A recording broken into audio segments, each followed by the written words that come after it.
सलमान साहब, 430 अरब के नए टैक्स और 117 रुपए फी लीटर पेट्रोलियम लेवी के बावजूद हुकूमत लड़खड़ाती मईशत को संभालने में अब तक नाकाम है। क्या वाकई IMF के प्रोग्राम में रहते हुए फलाही बजट तैयार करना मुमकिन नहीं है? देखें, IMF के प्रोग्राम में रहते हुए आप अपना अगर अखराजात को कम नहीं करेंगे, हुकूमती अखराजात को कम नहीं करेंगे, तो आप किसी किस्म का टैक्स रिलीफ नहीं दे सकते। क्योंकि IMF ने जो शर्त लगाई हुई है वो उसको हम प्राइमरी डेफिसिट कहते हैं। उसका मतलब ये है कि जितना आपने खर्चा करना है वो आपने टैक्स रेवेन्यू से पूरा करना है, और कुछ पैसा फिर भी बच जाना चाहिए ताकि आप डेट सर्विसिंग में भी कुछ कंट्रीब्यूट कर सकें। और ये एक सख्त है कंडीशनैलिटी, लेकिन ये बहुत ज़रूरी कंडीशनैलिटी इसलिए है क्योंकि आपने अपना डेट जो है उसको कंट्रोल में लाना है। सो अब हुकूमत क्योंकि अपने अखराजात कम नहीं करना चाहती, और हुकूमत जो है वो डाउन साइजिंग में यकीन नहीं रखती, वो ज़्यादा से ज़्यादा मिनिस्ट्रीज़ भी बना रही है, डिपार्टमेंट्स भी बना रही है। प्रोविंशियल गवर्नमेंट भी ज़रा सा कोई काम होता है तो एक नई अथॉरिटी बन जाती जी है, जी। और एक ब्यूरोक्रेटिक जो ढांचा है वो बड़े से बड़ा होता जा रहा है, और उसको पैसे की ज़रूरत है, और वो पैसा फिर आपको टैक्स रेवेन्यू के थ्रू लाना पड़ता है क्योंकि IMF की शर्त ये है।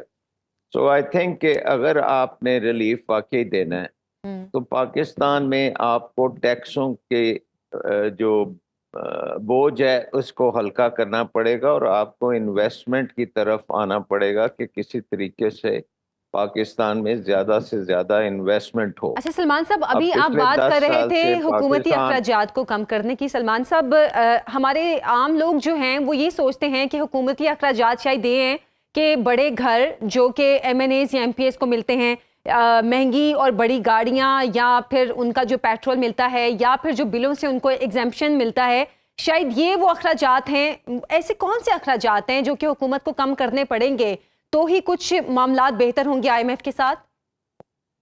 देखें, फेडरल गवर्नमेंट जो है ये तकरीबन 15-20 मिनिस्ट्री से काम कर सकती है बड़ी एफिशिएंटली, बिल्कुल बिल्कुल। लेकिन हमारे पास 40-50 के करीब मिनिस्ट्रीज बनी हुई हैं, तो उनको हम कम कर सकते हैं। और बहुत सा काम जो फेडरल गवर्नमेंट कर रही है वो तो प्रोविंशियल गवर्नमेंट का काम है।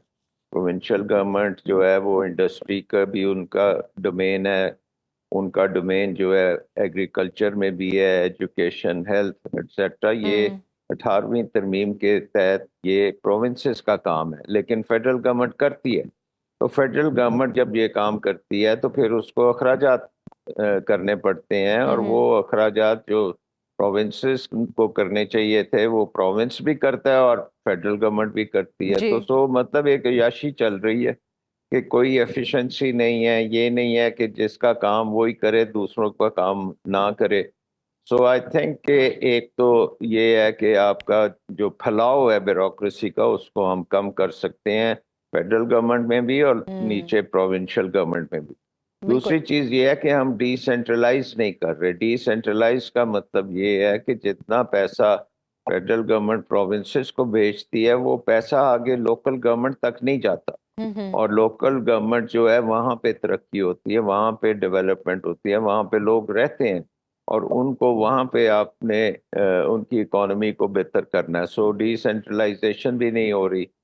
फिर ये है कि हम कोई प्राइवेटाइजेशन भी खास नहीं कर रहे, क्योंकि उसमें भी ब्यूरोक्रेसी जो है वो बिजली का निज़ाम भी ब्यूरोक्रेसी चलाती है, अब लॉजिस्टिक्स में भी ब्यूरोक्रेसी है, अब जी जी। NLC जो है वो भी एक सरकारी महकमा है। सो प्राइवेट सेक्टर को भी हमने मार्जिनलाइज कर दिया सही। हुआ है कि हर काम जो है वो हुकूमत करेगी और हुकूमत की ब्यूरोक्रेसी करेगी, और वो हर जो प्राइवेट सेक्टर की इन्वेस्टमेंट है उसमें वो पूरी रुकावट डालेगी, और इस तरह से इकोनॉमी जो है अब स्टैंड स्टिल पे आ चुकी है। अच्छा, इसी इसी पे एक इकोनॉमिक ग्रोथ इख्तियार नहीं बेग हो साहब रही, से भी मैं सवाल इन्वेस्टमेंट करना नहीं हो चाहूंगी। रही, जॉब्स नहीं बन रही। तो हम्म। ये सारी चीजें आपको चेंज करनी पड़ेंगी ना, बिजनेस एज यकीनन ये यूजुअल बहुत नहीं बड़े चल मसाइल हैं, सकता। आपने बिल्कुल ठीक कहा सलमान साहब, यकीनन ये बहुत बड़े मसाइल हैं।